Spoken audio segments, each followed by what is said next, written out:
Hello everyone, welcome to Beyond Teachings. I am Shreya Srivastava, your biology teacher. So, कैसे हैं आप सब? कैसी चल रही है 11th की पढ़ाई? बहुत ज़्यादा हार्ड तो नहीं लग रहा कुछ? अगर हार्ड लगे भी तो आप कमेंट सेक्शन में ज़रूर पूछिए, अपने डाउट्स एंड वेबसाइट पे भी आप पूछ सकते हैं. हम लोग बात करते हैं इसके पहले वाले सेशन की. ओके, इसके पहले वाले सेशन में हमने क्या क्या कवर करा था? हमने देखा था चैप्टर का ओवरव्यू कि हमें इस चैप्टर में पढ़ना क्या है. चैप्टर कौन सा चल रहा है? The living world. यूनिट का नाम क्या है? Diversity in the living world. Alright, हम यही वाला चैप्टर कर रहे थे. इस चैप्टर में हमने सबसे पहले कैरेक्टरिस्टिक्स ऑफ लिविंग को डिस्कवर किया था एंड एक एक कैरेक्टरिस्टिक को हमने प्रूव किया था, जैसे कि growth, reproduction, response to stimuli, metabolism et cetera et cetera. And हमने पता लगाया था कि कौन सा कैरेक्टरिस्टिक हम कंसिडर कर सकते हैं लिविंग ऑर्गेनिजम्स के लिए एंड कौन सा कैरेक्टरिस्टिक हम कंसिडर नहीं कर सकते, ये हमने पता लगाया था. ओके, आज का जो सेशन होने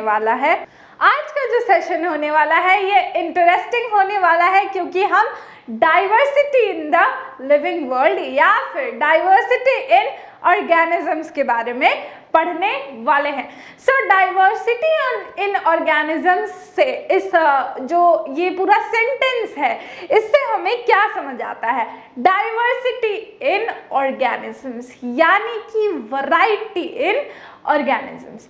नाउ ये वैरायटी कैसी हो सकती है?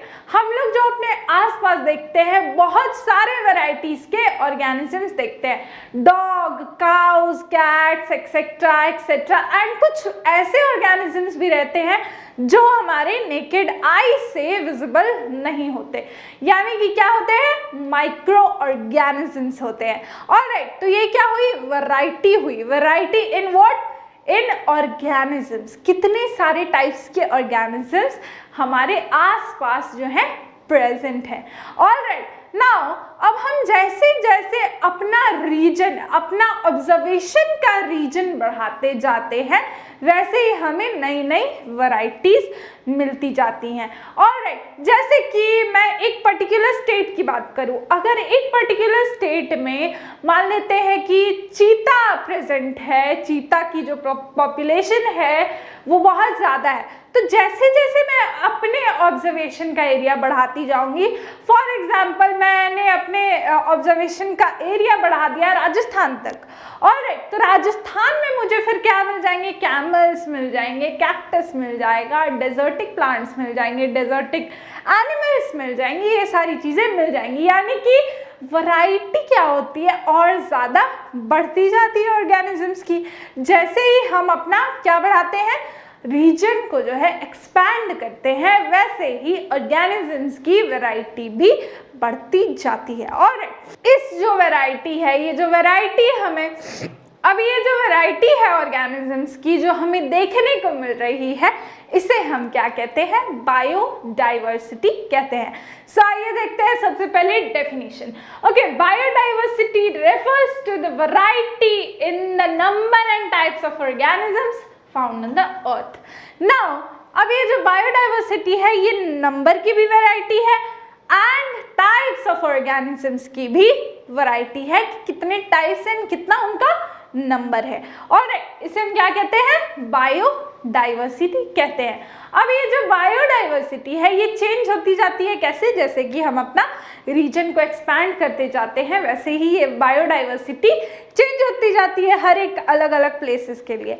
Alright, now the next thing is, इस अर्थ में कितने ऑर्गेनिजम्स हैं? आई थिंक सो कि साइंटिस्ट्स ने एंड बायोलॉजिस्ट ने जो रिसर्च किया है उसके हिसाब से 1.7 to 1.8 मिलियन स्पीशीज जो है वो इस अर्थ के अंदर में प्रेजेंट है. पूरे अर्थ की बात कर रही हूँ मैं. 1.7 to 1.8 मिलियन स्पीशीज. ऑलराइट, अब अगर हम लोग हर एक स्पीशीज के बारे में बात कर रहे हैं या हर एक एनिमल के बारे में बात कर रहे हैं, तो क्या ये पॉसिबल है कि हम 1.7 और 1.8 मिलियन जितने भी स्पीशीज हैं, जितने भी ऑर्गेनिजम्स उसमें प्रेजेंट हैं, क्या हम सबको पढ़ लेंगे एक बार में? क्या ये पॉसिबल है प्रैक्टिकली? आप सोच के बताओ, वीडियो पॉज करो और मुझे सोच के बताओ। Okay, so I hope so कि सबने सोचा होगा कुछ अच्छा। आई थिंक सो कि ये पॉसिबल है। ओके, लेकिन इंडिविजुअली स्टडी करना, हर ऑर्गेनिज्म को इंडिविजुअली स्टडी करना पॉसिबल नहीं है। ऑलराइट, हमें इसके लिए क्या चाहिए? एक क्लासिफिकेशन सिस्टम चाहिए। सबसे पहले तो नाम होना चाहिए। मैंने इसके पहले क्लास में आपको क्या बताया था कि जब तक किसी भी ऑर्गेनिज्म का नाम नहीं होता है तब तक उसे स्टडी करना पॉसिबल ही नहीं है। अगर मेरा नाम नहीं होता, आपके पेरेंट्स का कोई नाम ही नहीं होता, आपके जो घर में जो भी लोग रहते हैं उनका कोई नाम नहीं रहता, या फिर दुनिया में किसी का कुछ नाम नहीं रहता, तो क्या होता? कंफ्यूजन क्रिएट होती। ऑलराइट, बहुत सारा किचकिच किचकिच हो जाता, नाम ही नहीं रहता तो कैसे लोग पहचानते? ऑलराइट, सो सबसे पहले नाम जो है वो ज़रूरी है। तो हमें हर ऑर्गेनिज्म की नेमिंग करनी होगी सबसे पहले, क्योंकि हमें उन्हें स्टडी करना है। तो सबसे पहले क्या करनी होगी? नेमिंग करनी होगी। ऑलराइट, तो इस प्रोसेस को हम क्या कहते हैं? नॉमेनक्लेचर कहते हैं। The process of providing standard names to all living organisms such that a particular organism is known by the same name all over the world. हमें उस ऑर्गेनिज्म को ऐसा नेम प्रोवाइड करना है कि वो एक ही नाम से सारे वर्ल्ड में जाना जाए। नाउ नोमेनक्लेचर में आ जाता है लोकल नेम्स या फिर वर्नाक्युलर नेम्स। ये जो लोकल नेम्स होते हैं, ये क्या होते हैं? जो लोकल पीपल होते हैं वो किसी एक स्पीशीज को प्रोवाइड कर देते हैं लोकल नेम। उनकी क्या कहते हैं? उनकी सुविधा के लिए क्या करते हैं? वो लोकल नेम्स प्रोवाइड कर देते हैं किसी भी स्पीशीज को जो कि उनके आसपास प्रेजेंट है। ऑलराइट, नाउ फॉर एग्जाम्पल, जैसे हम लोग चिड़िया बोलते हैं, ऑलराइट, तो ये क्या है? लोकल नेम है। नाउ लोकल नेम्स के क्या क्या एडवांटेजेस होते हैं और क्या क्या डिसएडवांटेजेस होते हैं, ये हम लोग देखने वाले हैं। तो लोकल नेम जो है, सबसे पहला एडवांटेज ये है कि वहाँ के जो ट्राइबल लोग होते हैं या फिर लोकल लोग होते हैं वो क्या होते हैं? यूज्ड टू हो जाते हैं उस नेम से। ऑलराइट, नेक्स्ट इज प्रोनाउंसिएशन करने में क्या होता है? उनको ईजी होता है। Okay, so next thing is जो लोकल नेम्स होते हैं वो क्या होते हैं? ब्रीफ होते हैं, छोटे से होते हैं, प्रोनाउंस करने में दिक्कत नहीं आती। एंड नेक्स्ट थिंग इज कि जो लोकल नेम्स होते हैं वो क्या होते हैं? बेस्ड होते हैं some physical characters of the organism पे, जैसे कि चिड़िया। राइट, चिड़िया हम लोग क्यों बोलते हैं? बिकॉज क्या होता है कि चिड़िया जो होती है वो क्या होती है? चिरप करती है। ऑलराइट, सुबह उठते हैं तो चिरप करती है, इसीलिए हम उसे चिड़िया कहते हैं। और क्या होता है एडवांटेजेस? ये जो लोकल नेम्स होते हैं ये सम फिजिकल फीचर्स का या फिर इंटरमीडिएट क्या होते हैं, एक आइडिया दे देते हैं कि ऑर्गेनिज्म कैसा होगा।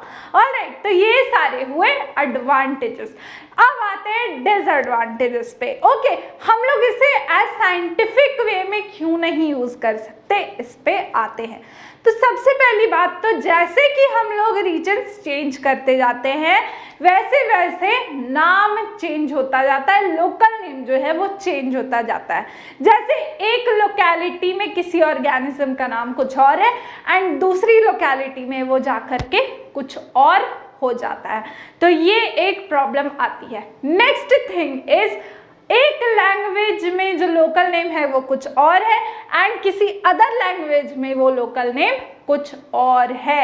ऑलराइट, फॉर एग्जाम्पल मैं रोज का एग्जाम्पल लेती हूँ। रोज जो है इंग्लिश वर्ड है, इंग्लिश में लोकल नेम क्या है? रोज है। ऑलराइट, हिंदी में गुलाब है तो बंगला में गुलाब है। ओके, सो इसीलिए ये क्या होती है? चेंज होती है, वेरिएशन इसमें आने लगती है। इसीलिए हम क्या करते हैं? लोकल नेम्स को यूज नहीं कर सकते।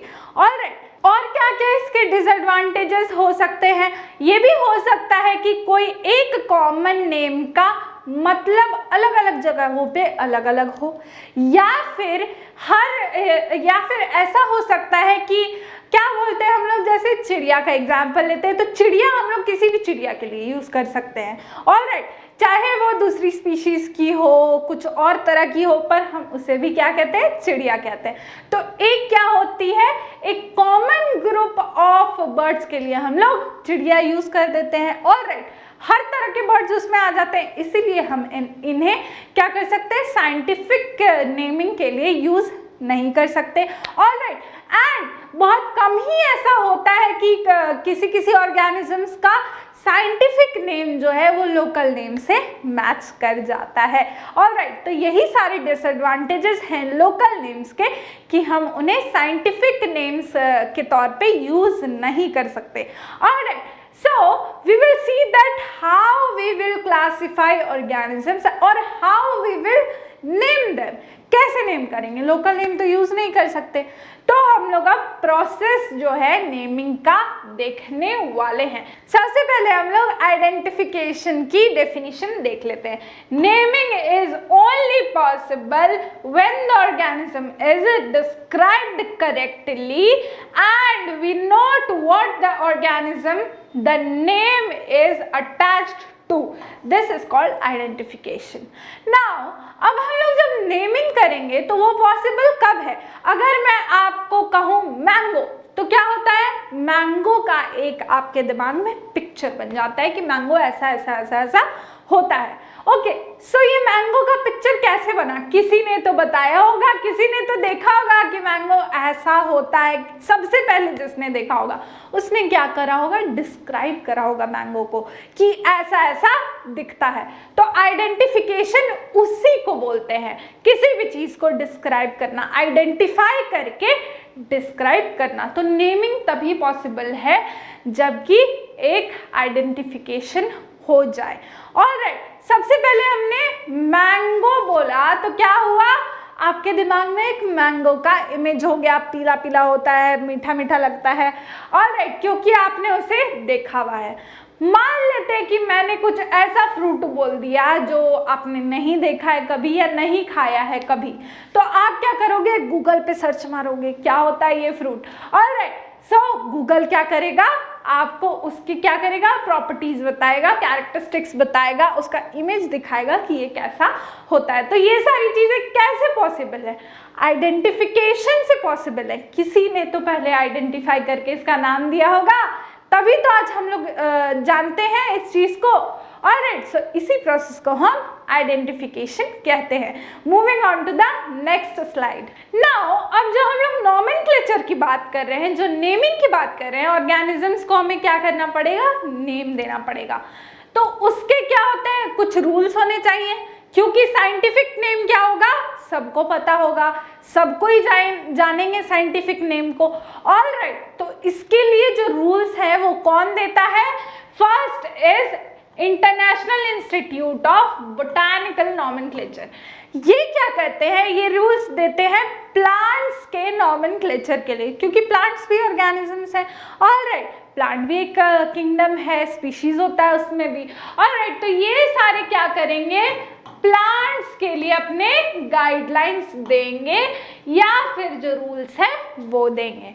Next is international institute of zoological nomenclature. अब ये क्या करेंगे, एनिमल्स के लिए अपने रूल्स बनाएंगे या फिर देंगे, ऑलराइट। ये एनिमल्स के लिए देंगे, ये प्लांट्स के लिए देंगे, ऑलराइट। प्रॉब्लम सॉल्व हो गई। नाउ साइंटिफिक नॉमेनक्लेचर कितने टाइप्स का होता है ये हम देखने वाले हैं। सो चलिए सबसे पहले मैं आपको बताती हूँ पॉलिनोमियल नॉमेनक्लेचर की कहानी। नॉमेनक्लेचर जो है वो नेमिंग देने का काम को बोलते हैं nomenclature. Nomen means name, clature means to call, alright. So ये जो नॉमेनक्लेचर वर्ड है ये लैटिन से क्या किया गया है, डिराइव किया गया है। तो मैंने आपको मतलब बता दिया पूरे वर्ड का अलग अलग करके। नाउ पॉलिनोमियल नॉमेनक्लेचर में क्या होता था, ये 1750 से पहले की बात है जब पॉलिनोमियल नॉमेनक्लेचर यूज किया जाता था। ऑलराइट, तो पॉलिनोमियल नॉमेनक्लेचर में क्या होता था कि किसी भी ऑर्गेनिज्म के फिजिकल कैरेक्टर्स को क्या होता था, वर्ड टू वर्ड लिखा जाता था। तो ये प्रोसेस क्या होता था, बहुत लंबा हो जाता था, लेंदी हो जाता था, पढ़ने में दिक्कत होती थी। ऑलराइट, और इससे क्या होता था, ऑर्गेनिज्म के फिजिकल फीचर्स का कुछ आइडिया हमें मिलता था। तो ये जो है बहुत लेंदी प्रोसेस था, तो इसे हमने डिस्कार्ड कर दिया, हटा दिया। अभी जो हमारे पास है नेमिंग का जो सिस्टम है नॉमेनक्लेचर का, उसे हम कहते हैं बायोनोमियल नॉमेनक्लेचर। बायोनोमियल नॉमेनक्लेचर में क्या होते हैं, दो पार्ट्स होते हैं किसी भी नेम के।